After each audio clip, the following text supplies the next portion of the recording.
Assalamualaikum warahmatullahi wabarakatuh. Kita jumpa lagi di Cerita Inspiratif Sengkala. Tanggal 23 Juni tahun 1987 di Kanada, ada seorang pria baik-baik bernama Ken Park yang tiba-tiba terbangun dari tidurnya lalu masuk ke garasi dan keluar rumah dengan sebuah mobil menuju rumah mertuanya yang sejarak 22 kilometer. Di rumah mertua itu, dia langsung memukul ibu mertuanya dengan besi dan lalu mencoba mencekik ayah mertuanya. Ibu mertuanya tewas, sedangkan ayah mertuanya luka-luka. Ken lalu datang ke kantor polisi untuk menyerahkan diri, dan tak lama kemudian polisi membebaskannya dari segala tuduhan. Aneh nggak? Ya aneh tentu saja. Kok dibebasin begitu saja? Karena di sini ada satu hal yang aneh di belakangnya. Coba tebak apa yang menyebabkan dia dibebaskan dari segala tuduhan. Bisa nebak apa alasannya? Ya alasannya adalah karena Kenneth sedang tidur. Jadi dia melakukan pembunuhan, dia menyusuri jalan 22 kilometer sampai menemukan satu poin di mana itu adalah rumah mertuanya. Itu semua dia lakukan dalam kondisi tidur. Kenneth Park diketahui memang memiliki penyakit tidur berjalan, dan ketika stres, tidur berjalannya bukan hanya kambuh tapi muncul dalam kondisi yang ekstrim. Tapi masa sih tidur berjalan bisa sampai naik mobil 22 kilometer terus membunuh? Ya awalnya polisi juga nggak percaya gimana ceritanya orang tidur naik mobil gitu terus menganiaya. Kan dalam penganiayaan itu ada bentrok fisik kan. Dan orang yang tidur kalau ada bentrok fisik pasti bangun kan. Masa ini enggak? Apalagi nyetir mobil. Masa nyetir mobil sambil merem pasti pada sambil melek kan?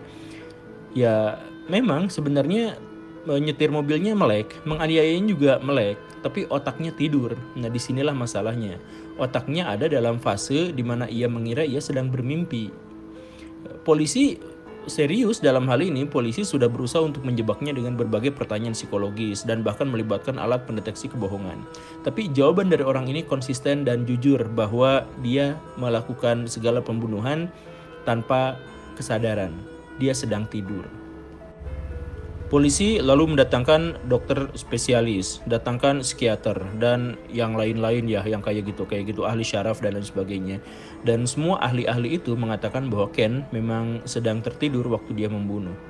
Kata mereka, ya, kan memang Ken itu sedang mengalami gangguan tidur dan untuk manusia dalam kondisi tubuh tertentu, tidur berjalan bisa menyebabkan seseorang melakukan sesuatu yang aneh.